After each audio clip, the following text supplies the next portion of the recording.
ഇത് നമ്മുടെ സ്കൂൾ തുറക്കുന്നതിൻ്റെ 2 ദിവസം മുൻപുള്ള വീഡിയോ ആണ് കേട്ടോ. ഞാൻ ഉണ്ടാക്കുന്നത് നമ്മുടെ ചുക്ക് കാപ്പിയാണ്. ഞങ്ങൾക്ക് രണ്ടുപേർക്കും ചെറുതായിട്ടൊരു തൊണ്ടയ്ക്ക് എന്തെങ്കിലും പ്രശ്നം വന്നാൽ ഞങ്ങൾ ചുക്ക് കാപ്പി ഉണ്ടാക്കി കുടിക്കും കേട്ടോ. അപ്പം നല്ല റിലീഫ് ഉണ്ടാവാറുണ്ട്. അങ്ങനെ പപ്പ അതാ നമ്മുടെ നാനുവിൻ്റെ ബുക്സൊക്കെ പൊതിയാൻ നോക്കുകയാണ്. അതിൻ്റെ ഇടയിൽ ഞാനതാ ഇവിടെ സാമ്പാറിൻ്റെ കഷ്ണങ്ങൾ പിറ്റേ ദിവസത്തേക്കുള്ളത് അരിഞ്ഞു വെക്കുകയാണ്. അങ്ങനെ നാനുമോള് ഹെൽപ്പറായിട്ട് നിൽക്കുന്നുണ്ട്. അങ്ങനെ പപ്പ അതാ കുറേ ബുക്കൊക്കെ ഇങ്ങനെ പൊതിഞ്ഞുകൊണ്ടിരിക്കുകയാണ്. ഞാനും സ്റ്റിക്കേഴ്സൊക്കെ എടുത്ത് വെക്കുന്നുണ്ട് കേട്ടോ.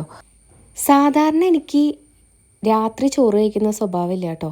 പക്ഷേ ഇന്ന് എനിക്ക് എന്തോ ഭയങ്കര വിശപ്പ് തോന്നി. അങ്ങനെ അതാ കുറച്ച് ചോറെടുത്ത് കഴിക്കുകയാണ്. ഉച്ചയ്ക്ക് ഞാൻ ചോറ് കഴിച്ചില്ലായിരുന്നു. അതാണ് പിന്നെ ആലോചിച്ചപ്പോൾ മനസ്സിലായത്.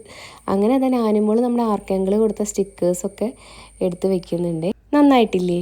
ഇപ്പോൾ സ്കൂളിൽ പോകുന്ന കുട്ടികൾക്കൊക്കെ എന്താ സുഖമല്ലേ? ശരിക്കും പറഞ്ഞാൽ നാനുവിന് ഓരോരോ സൗകര്യങ്ങൾ കാണുമ്പോൾ ഞാനിങ്ങനെ വിചാരിക്കാറുണ്ട് ഇപ്പോഴങ്ങനെ സ്കൂളിൽ പഠിച്ചാൽ മതിയായിരുന്നു.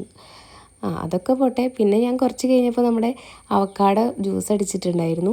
അങ്ങനെ അതും കുടിച്ച് പിന്നെ നാനും മോൾക്കും പപ്പയ്ക്കും കൊടുത്തു. അപ്പോൾ അത്രയേ ഉള്ളൂ. വീഡിയോ ഒക്കെ ഇഷ്ടപ്പെട്ടാലൊന്ന് സബ്സ്ക്രൈബ് ചെയ്ത് സപ്പോർട്ട് ചെയ്യണേ. മറ്റൊരു വീഡിയോ ആയിട്ട് നമുക്ക് വീണ്ടും കാണാം. ബൈ.